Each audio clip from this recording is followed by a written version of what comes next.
ou bonsoir, tout dépend à quelle heure vous écoutez ce podcast de l'ODJ Média.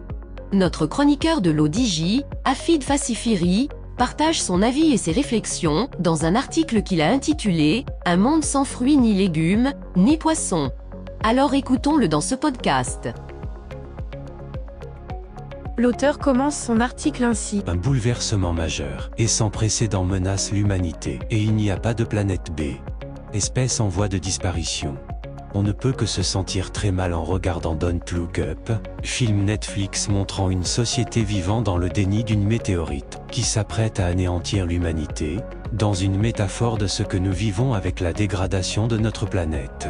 Un monde sans fleurs, sans fruits ni légumes, et sans poissons, est-ce cela qui nous attend avant la fin du siècle?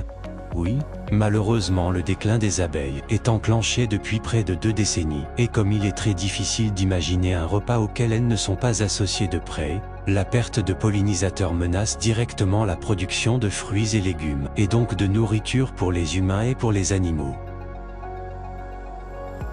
L'auteur poursuit son article ainsi. En 2006, une étude internationale avait évalué, pour la première fois à cette échelle, la dépendance aux pollinisateurs de la production agricole mondiale. Elle s'était intéressée aux 115 cultures les plus importantes, directement utilisées pour l'alimentation humaine dans plus de 200 pays. Conclusion, rapportée au tonnage, plus de 35% de la production de nourriture dépend des insectes. Et l'extinction massive des abeilles aurait dû servir de sonnette d'alarme à l'échelle mondiale, sauf que les dirigeants et les gouvernements sont obsédés par la croissance, le boom des exportations et le développement du libre-échange. Un bouleversement sans précédent dans l'histoire de l'humanité. On ose à peine imaginer un scénario catastrophique et cauchemardesque de ce genre, mais à quoi ressemblera une planète sans fruits ni légumes et ni poissons? Ceci sans occulter la fracture sociale gigantesque, pour les générations qui devront payer la facture de ce bouleversement sans précédent dans l'histoire de l'humanité. L'auteur continue son article comme suit. En outre, il ne se passe pas une année sans que l'humanité et la Terre ne franchissent pas des seuils de dépassement, preuve que la sonnette d'alarme depuis, la prise de conscience n'a jamais eu lieu vu la mainmise des lobbies de la chimie et de l'agroalimentaire sur les circuits de l'agriculture intensive et leur influence auprès des décideurs politiques et des parlements. Alors que plus de 80% des espèces de plantes à fleurs dans le monde et 80% également des espèces cultivées en Europe dépendent directement de la pollinisation par les insectes, des abeilles, pour l'essentiel. Par ailleurs, le changement climatique, la canicule marine, et la fonte des glaciers imposent aux océans et aux poissons et à la flore marine un dérèglement irréversible car en parallèle, les courants marins, on le sait depuis longtemps déjà, sont les maîtres du climat de la planète.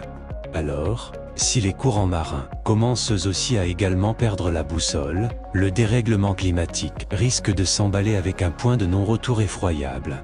Et avec ce point de non-retour, le déclin de la biodiversité et l'extinction des espèces végétales et marines sont une réalité désormais irréversible.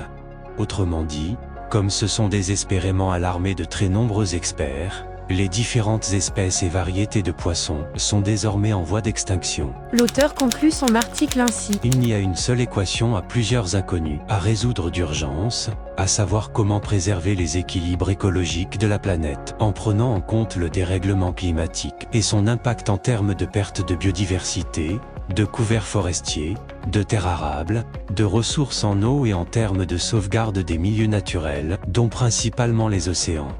Alors, le confort des uns ou l'intérêt de tous, l'égoïsme des États ou agir pour sauver l'humanité? Malheureusement, il est déjà trop tard pour faire des choix et il n'y a pas de planète B. Rédigé par Afid Fassifiri et lu par l'intelligence artificielle de l'ODJ Média.